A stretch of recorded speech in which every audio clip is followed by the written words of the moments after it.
one infinite power. We all guide ourselves by exactly the same laws.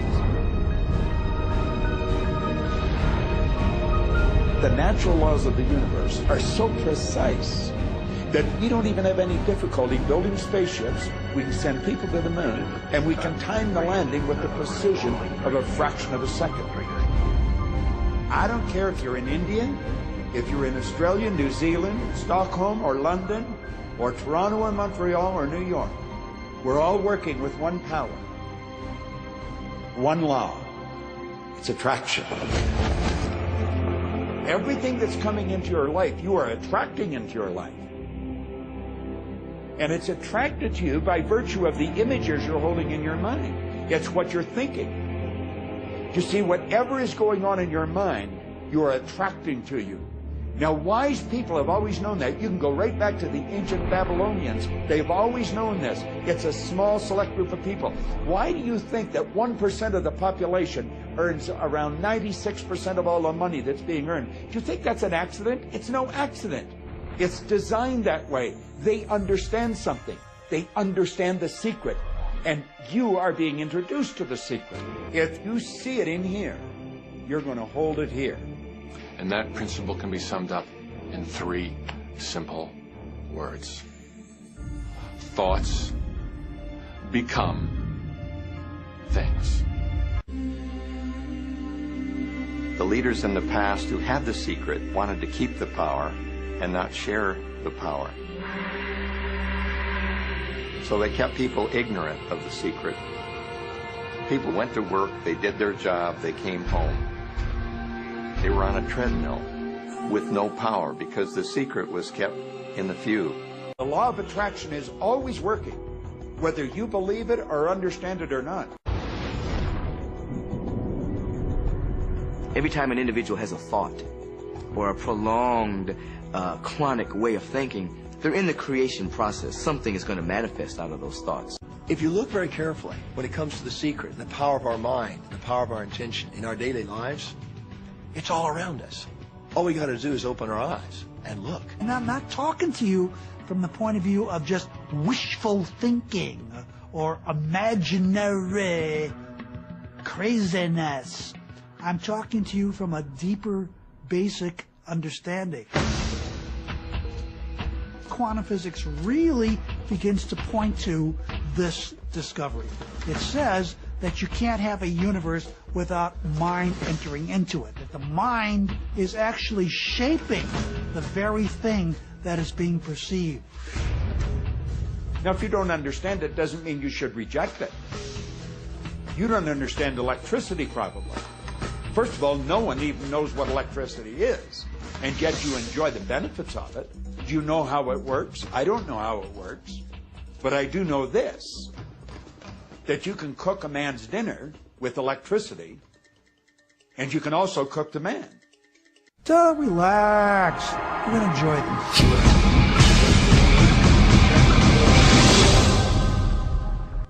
When we look around us, even at our own bodies, what we see is the tip of the iceberg.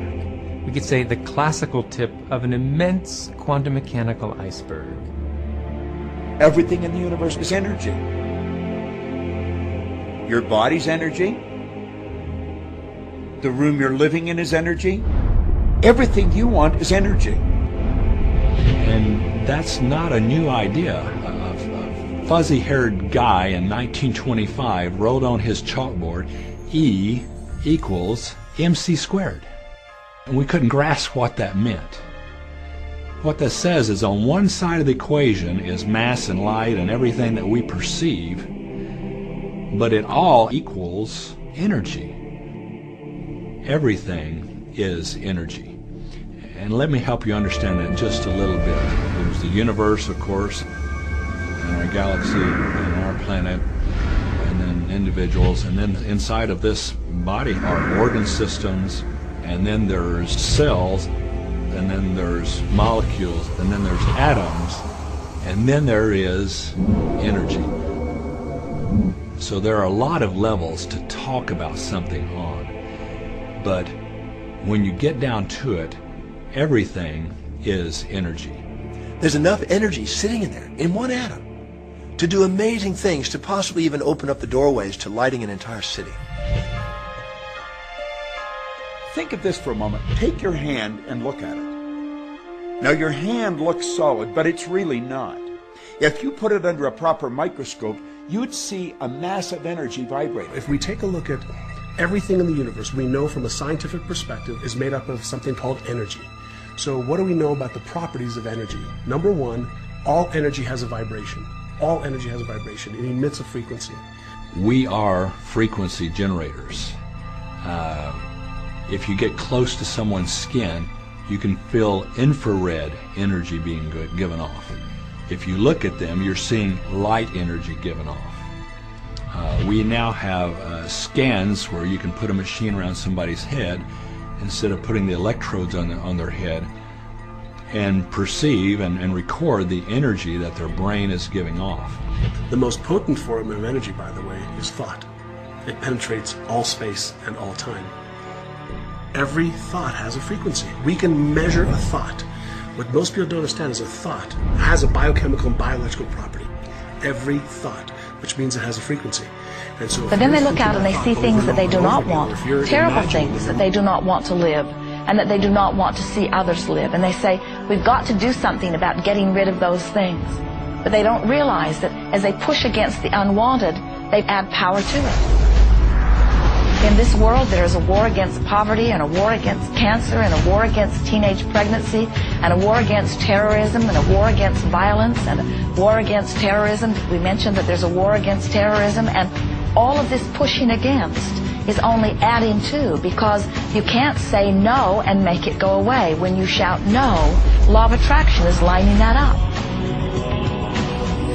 The reason that what you resist persists is because if you're resisting something, you're saying, no, I don't want this thing because it makes me feel this way, the way I'm feeling right now. So you're just putting out this really strong emotion of, wow, I really don't like this feeling, and it's there, and it just comes racing towards you. You know, the anti-war movement creates more war. The anti-drug movement has actually created more drugs because we're focusing on what we don't want, drugs. People will say, well, shouldn't I focus upon that? That is true.